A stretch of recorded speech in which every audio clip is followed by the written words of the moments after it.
फिजा Khan and आज मैं आपको पढ़ाऊंगी क्लास 12 इंग्लिश फ्लेमिंगो बुक का chapter number 2 lost spring and इसके जो राइटर है इट मींस ऑथर है वो है Anees Jung. Okay guys, so without any further delay let's start. सबसे पहले मैं आपको इंट्रोडक्शन दूंगी। Lesson is a short part of Anees Jung's book lost spring. ये जो हमारा लेसन दिया गया है, ठीक है, जो हमारे सिलेबस में इंग्लिश के सिलेबस में चैप्टर 2 हमें दिया गया है। एनीस जंग है, इनकी एक बुक है, उसका छोटा सा पार्ट हमें दिया गया है जिसमें हमें क्या पढ़ना है। देखिए, writer talks about the condition of a poor children who have to live in slums and work hard in very dirty condition। तो राइटर जो है हमें बताती है गरीब जो बच्चे होते हैं उनकी कंडीशन के बारे में, किस तरीके से वो रहते हैं, ठीक है, बस्तियों में। स्लम्स होता है बस्ती, किस तरीके से वो लोग बस्तियों में रहते हैं एंड कितना मेहनत करते हैं, ठीक है, कितना हार्डवर्क वो करते हैं बहुत ही बुरी कंडीशन के साथ। Okay, their parents never send to school. उनके जो पेरेंट्स होते हैं वो उन बच्चों को स्कूल नहीं भेज पाते हैं because their parents are too poor. उनके जो पेरेंट्स होते हैं वो बहुत ही गरीब होते हैं, जिसके कारण क्या होता है, टू पे फॉर देयर एजुकेशन, वो अपने बच्चों की एजुकेशन के लिए पे नहीं कर पाते हैं। Okay, how they are survive. तो ये लोग किस तरीके से सर्वाइव करते हैं, जो गरीब बच्चे होते हैं, ये हमें जो एनीस जंग है राइटर है वो हमें खुद बताएंगे, ठीक है, वो इस चैप्टर के नरेटर है। The lesson is divided into 2 parts. Okay, ये जो हमारा चैप्टर है ये 2 पार्ट्स में डिवाइड किया गया है, जिसमें हम फर्स्ट पार्ट में देखेंगे the first part is about the life of poor rag picker. जो पहला पार्ट है वो हमें पुअर रैग पिकर्स के बारे में बताएगा। रैग पिकर्स बोलते हैं जो मतलब कूड़ा बीनने वाले होते हैं ना, आपने सुना होगा। अगर सिंपल से इसका मीनिंग बोलूं तो लाइक कबाड़ी टाइप के होते हैं ना, कूड़े के ढेर लगे होते हैं, उनमें जो अपना बैग बस्ता जो भी लेके वो चले जाते हैं एंड जो भी वहां पे उनको कुछ चीजें नजर आती हैं उनको वो कूड़े में से चुगते रहते हैं, ठीक है, चुनते रहते हैं। Who have migrated from Bangladesh. And जो ये रैग पिकर्स है वो कहाँ से आए हैं, बांग्लादेश से आए हैं। कहाँ पर आए हैं, and now they are settle in the Seemapuri area of Delhi. Delhi का एरिया है सीमापुरी, वहां पर ये लोग रहते हैं। तो रैग पिकर जो है वो कहाँ से आए हैं, बांग्लादेश से आए हैं। कहाँ पर सेटल हुए हैं, कहाँ रहते हैं, एरिया ऑफ दिल्ली। दिल्ली का एरिया है सीमापुरी, ठीक है, सीमापुरी में ये लोग रहते हैं। ओके, तो देखिए मैं आपको ओरली समरी बता देती तो उससे कोई फायदा नहीं होता, क्योंकि आपको एग्जाम में लिखना है, तो इसलिए मैंने आपकी इस तरीके से नोट्स तैयार किए हैं। अगर आप इनको अच्छे से तैयार कर लोगे ना, फिर एग्जाम में कहीं से भी क्वेश्चन आ जाए, कैसे भी आ जाए, आप उसको इजीली प्रिपेयर कर देंगे, ठीक है, इजीली आप उसको लिख देंगे, आपको प्रॉब्लम नहीं होगी कोई भी वर्ड को सर्च करने में। ओके, तो ये स्टोरी का फर्स्ट पार्ट है, जब साहिब एंड नैरेटर की फर्स्ट मीटिंग होती है। तो क्या होता है, देखिए, नैरेटर जो है एनीस जंग वो खुद नैरेटर है और वो खुद अपनी स्टोरी को डिस्क्राइब कर रही है हमारे सामने। Writer sees a boy named Sahib every morning in her neighbourhood. क्या होता है, राइटर हर सुबह क्या देखती है, अपने पड़ोस में, अपने नेबरहुड, ठीक है, अपने मोहल्ले में एक लड़के को देखती है जिसका नाम होता है साहिब। ओके, तो साहिब मेन कैरेक्टर है, याद रखिए। The boy looks for some coins और other things in the garbage heap. और जो साहिब होता है वो क्या करता है, गार्बेज हीप होता है कूड़े के ढेर। ओके, कूड़े के ढेर में वो क्या करता है, some coins and other things, वो बहुत मतलब कूड़े के ढेर के पास आता है, काफी सारी चीजें वहां से चुगता है, जो भी उसको मिल जाता है वो अपने जो रैग पिकर्स होते हैं अपने यहाँ पर जो थैला वगैरह होता है उसमें डालते रहते हैं। तो some coins and other things वो वहां से चुनते हैं। Narrator ask Saheb, narrator Saheb से पूछती है why he does rag picking and doesn't go to school. यानी कि नैरेटर साहिब से पूछते हैं तुम यहाँ पे रैग पिकिंग करने के लिए क्यों आते हो, क्या तुम स्कूल नहीं जा सकते, है ना। देन साहिब रिप्लाई, साहिब उत्तर देता है there is no school in his neighbourhood and if a school is built then he would definitely go there। Sahib कहता है कि मेरे एरिया में कोई स्कूल ही नहीं है, यानी कि जो मेरा पड़ोस है, नेबर है, वहां पे कोई स्कूल ही नहीं है, और यदि वहां पर कोई स्कूल होगा तो मैं डेफिनेटली वहां पर जाऊंगा। The narrator said jokingly, narrator ऐसे ही हंस के उससे बोल देती है if I start a school will you come। अगर मैं कोई स्कूल वहां पे स्टार्ट करती हूँ, स्कूल वहां पे ओपन करती हूँ, तो क्या तुम वहां पे आओगे। देन साहिब रिप्लाई देता है he would, यस, वो आएगा। देन कुछ टाइम बाद क्या होता है, few days letter Sahib asked her your school is ready. कुछ टाइम बाद साहिब को एनीस जंग नजर आ जाती है और वो उनसे पूछता है क्या तुम्हारा स्कूल तैयार हो गया है। Then but the writer had to feel small when a few days later. लेकिन वहां एनीस जंग ने कोई स्कूल ही नहीं बनवाया था, क्योंकि उन्होंने ऐसे ही जोकिंगली बोल दिया था कि वो स्कूल स्टार्ट करेंगी तो क्या तुम आओगे? लेकिन साहिब ने उसको दिल पर ले लिया था, उसकी आंखों में चमक आ गई थी कि अच्छा मैं स्कूल जा सकता हूँ अगर ये ओपन कर देंगी। तो फिर वो अनीस जंग से पूछता है, लेकिन अनीस जंग ने कोई स्कूल नहीं बनवाया था, तो उनको थोड़ा सा सैड फील होती है, ठीक है, अरे मैंने तो ऐसे ही बोल दिया था। देन अबाउट साहिब, वो साहिब के बारे में पूछती है। Saheb is a rag pickers who lives Seemapuri Delhi. Saheb एक रैग पिकर्स है, ठीक है, वही है, मतलब कबाड़ी आप करो तो कबाड़ी आप कह सकते हैं। इट मीन्स कूड़ा बीनने वाले, कूड़ा चुगने वाले, ठीक है, चीजें होती है, ठीक है। वो सीमापुरी में रहते हैं, जो कि दिल्ली का एरिया है, ठीक है। He came from Bangladesh, वो बांग्लादेश से आए हैं। His family left Bangladesh as their fields and homes had been swept away due to flooding caused by storm.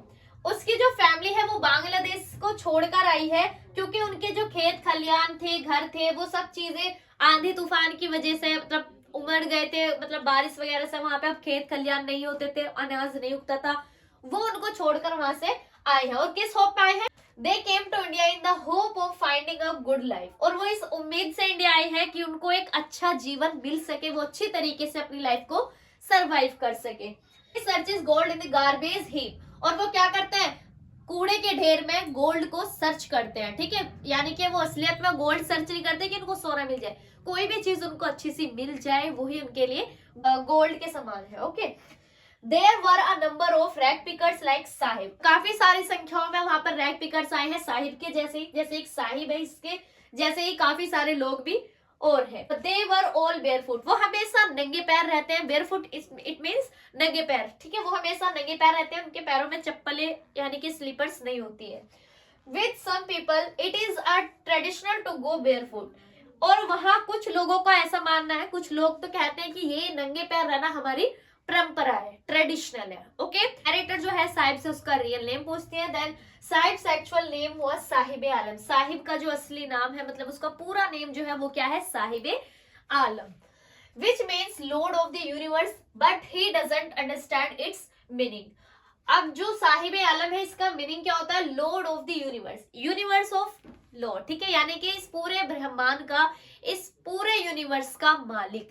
अब वो क्या सोचती है अनीस जंग? वो कहती है कि शायद इसे अपने नाम का मीनिंग पता हो, शायद इसे अपने नाम का जो मतलब है वो पता हो, क्योंकि साहिब जो है वो एक रैग पिकर्स है, ठीक है, और इसका नेम जो है वो क्या है?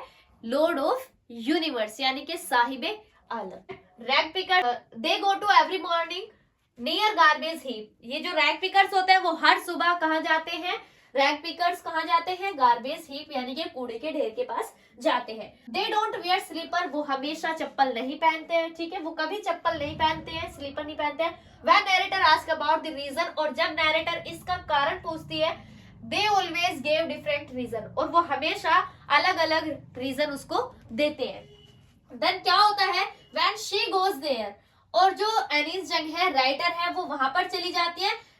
She finds that these people came from Bangladesh in 1971, और वो वहां पर क्या देखती है कि काफी सारे लोग जो है वहां पर बांग्लादेश से 1971 यानी कि 1971 में आए हुए हैं, ठीक है, से आए हुए हैं, and started living here in search of food, और यहाँ पर जो है किस लिए रह रहे हैं? उनका जो किस लिए सर्वाइव कर रहे हैं? फूड के लिए, ठीक है, सर्च ऑफ फूड के लिए वो यहाँ पर रहने स्टार्ट कर दिया है। लिविंग कंडीशन उनकी कैसी है? No sign of progress, no development, वहां पर कोई प्रोग्रेस नहीं है, ठीक है, कोई प्रौद्योगिकी नहीं हुई है, कोई डेवलपमेंट नहीं है। Okay, they have house of mud, उनके जो घर हैं वो बिल्कुल कीचड़ के, मिट्टी के बने हुए हैं। They have roofs of tin and tarpaulin. Okay, so इसका मीनिंग होता है यानी कि उनकी जो छतें हैं वो कैसे? टीन की छतें हैं, एंड मतलब ऐसा होता है ना, चादर वगैरह से शीट डली हुई है, तिरपाल होता है, ठीक है, तिरपाल वगैरह डला हुआ है।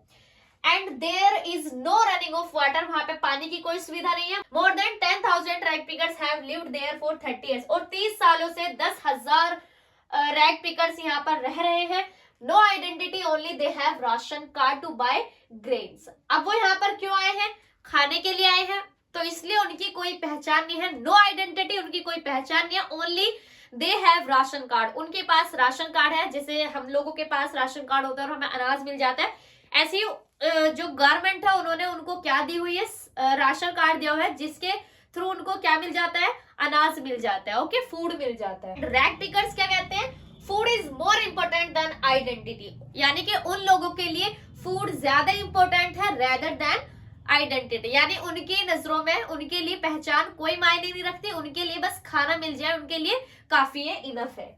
देन क्या होता है, survival in Seemapuri means of rag picking, यानी कि सीमापुरी में सरवाइव करने का मीनिंग ही रैग पिकिंग होता है। टेनिस शूज, सीन आता है टेनिस शूज का।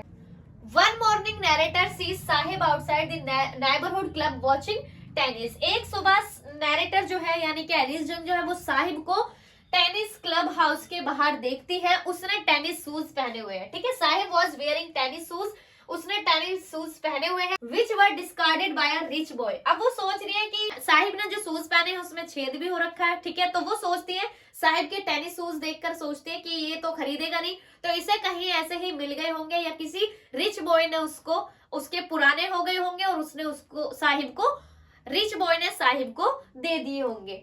देन क्या होता है, टी स्टॉल। अब in the last of the story क्या होता है, tea stall. Saheb start working at a tea hole. अब साहिब ने काम करना स्टार्ट कर दिया टी होल, टी स्टॉल पर, यानी कि एक चाय की दुकान पर साहिब ने काम करना स्टार्ट कर दिया है, जहां पर क्या होता है, he is paid 800 rupees and given all the meals. वहां पर उसको 800 रुपए मिलते हैं उसके काम के बदले और कुछ खाना भी उसको मिल जाता है। But now he is not free, लेकिन अब वो बिल्कुल फ्री नहीं था, आजाद नहीं था जैसा वो पहले था, ठीक है। He carries a canister which is heavy than a plastic bag. अब जो उसके ऊपर वो बैग रहा करता था रैग पिकर्स के, अब उसके ऊपर क्या आ गया है, कनिस्तर आ गया है जो बहुत हैवी है रेदर देन प्लास्टिक बैग, यानी कि जो उसके पास वो प्लास्टिक बैग था उससे कहीं ज्यादा वो हैवी है। And he is not happy, अब वो खुश नहीं है, okay. He is not own master, अब वो खुद का मालिक भी नहीं है, क्योंकि अपना काम कैसा भी होता है वो अपना होता है, क्योंकि वो अब खुद का कनिस्तर नहीं है, उसका खुद की नौकरी नहीं है, अब वो किसी के अंडर में वर्क कर रहा है, तो वो इस वजह से खुश नहीं है। अब वो रैग पिकर था या जो भी था वो उसी में ही खुश था। लॉस्ट स्प्रिंग का फर्स्ट पार्ट हमारे यहाँ पर खत्म हो जाता है, जो कि बहुत इंपॉर्टेंट है फॉर योर बर्ड्स, ठीक है। तो इसको आप केयरफुली पढ़ लीजिए। सेकंड पार्ट नेक्स्ट वीडियो में आएगा। जब तक के लिए टेक केयर एंड वीडियो पसंद आई हो तो लाइक कीजिएगा, शेयर कीजिएगा and don't forget to subscribe.